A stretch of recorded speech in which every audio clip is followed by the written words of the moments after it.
For the better part of the last decade, Ubisoft has seemingly been ashamed of assassins in Assassin's Creed. They seem to have misunderstood the fatigue with lackluster games with the fatigue of assassins. For years, fans have been crying out that they want to see assassins in Assassin's Creed. Some people have then said in response that assassins aren't cool and that it's better to play as Vikings or mercenaries, that the only reason they really do play these games is for the historical fantasy, and the modern day story, the assassin plotline, are just inconveniences that they have to go through to play a true historical fantasy. But I disagree. I passionately believe that assassins really are cool, and that when Ubisoft successfully understands this at scale, it'll lead to a much healthier and more unique franchise than the one we have right now. Assassin's Creed Mirage and Assassin's Creed Nexus are two games that seem to not only understand that assassins are something that are cool and something that we want to play as, but have actively embraced it. Those two games have come out in 2023, and I think that they pose a beautiful proof of concept for Ubisoft to start embracing assassins again. This is an idea that people like Leo K and other prominent members in the AC community have been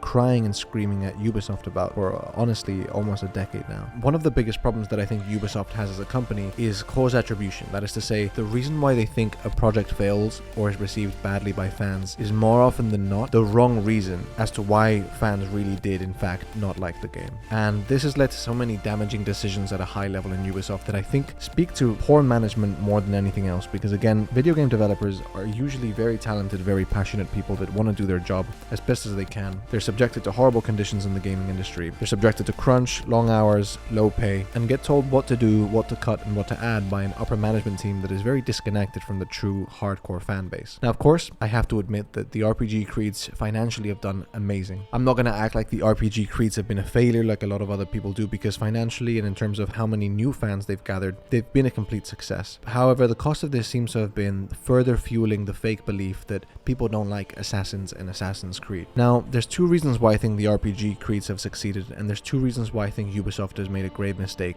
by falling into this trap of cause attribution. The reasons why I think the RPG Creeds have been successful are, one, because RPGs are completely in style, and these games technically are very well made RPGs from a technical standpoint. And I know a lot of people disagree with it, and I'm probably inclined to agree with a lot of the criticisms, but when you play the game, for the largest proportion of the player base, these are good, enjoyable games that you can sink hours into and kind of forget about life. It's good escapism, it's good historical escapism, and therefore it's going to be successful. So that's the first reason, it's a good RPG. The second reason is Ubisoft decided to pick the three most popular time periods of all time for their three biggest Assassin's Creed games. So of course, financially, a game set in ancient Greece, in ancient Egypt, and during the Viking time is going to sell well. And this is what leads me into cause attribution. First is Ubisoft thinking that its failures in the past are because of assassins and how people are tired of assassins. AC Unity did not fail because people are tired of assassins. AC Unity failed because it was an unfinished mess of a game on release. Same with AC Syndicate. It was a bad game coming off of a disaster of a launch a year earlier with AC Unity. A game that was not good enough on its own, that didn't inspire anything inside of anyone, wasn't funny, wasn't interesting, wasn't serious, and didn't take its franchise seriously. So people weren't interested in buying it. And for Ubisoft to take these failures that they had in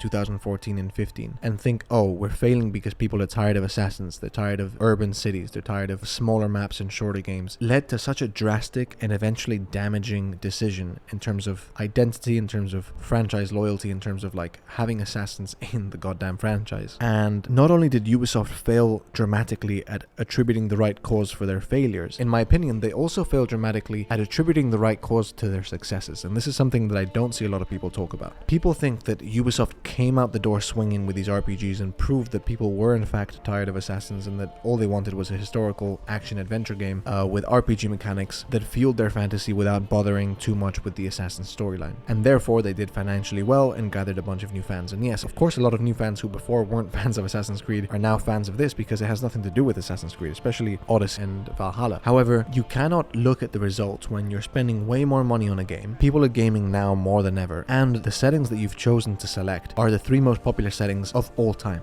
Of course people are going to buy these games, of course it's going to be financially successful, and I can guarantee you that if they had been true to the assassin fantasy and made an actual Assassin's Creed game, these games would have sold more because they would have had an actual identity that people can get behind, people can become real fans of. The most hardcore fans of Assassin's Creed all agree that the older games got more things right than the newer games. I'm not saying newer fans aren't real fans, and I'm not saying that older fans don't like the new games. I myself am an older fan and like the new games a lot, but I can guarantee you I would have not become a fanatic for this franchise and started a YouTube channel behind it because of the new games. I would have done so because of the old games. So I think that Ubisoft needs to start understanding that assassins are cool.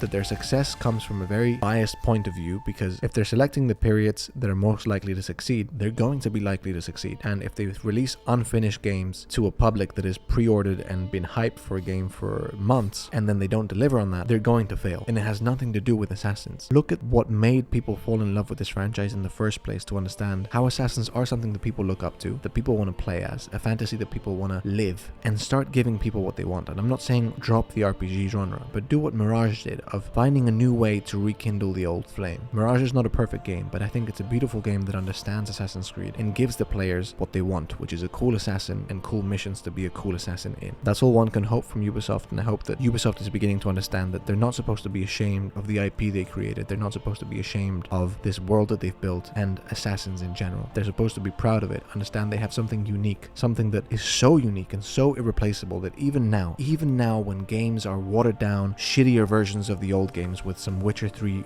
reskin over it, so many of us will not leave this franchise for other games because they're just not Assassin's Creed. There's something so unique about the mysterious figure walking the lonesome road with a hood and a hidden blade, the whole mythos behind the universe, Templars versus Assassins, freedom versus order. All these things are an irreplaceable part of the IP that gives them such a huge competitive advantage over any other game that would want to copy Assassin's Creed, and Ubisoft spends its time copying other games instead. It seems so myopic in nature, and I hope that Ubisoft begins to understand that Assassins are cool. And speaking of Assassins being cool,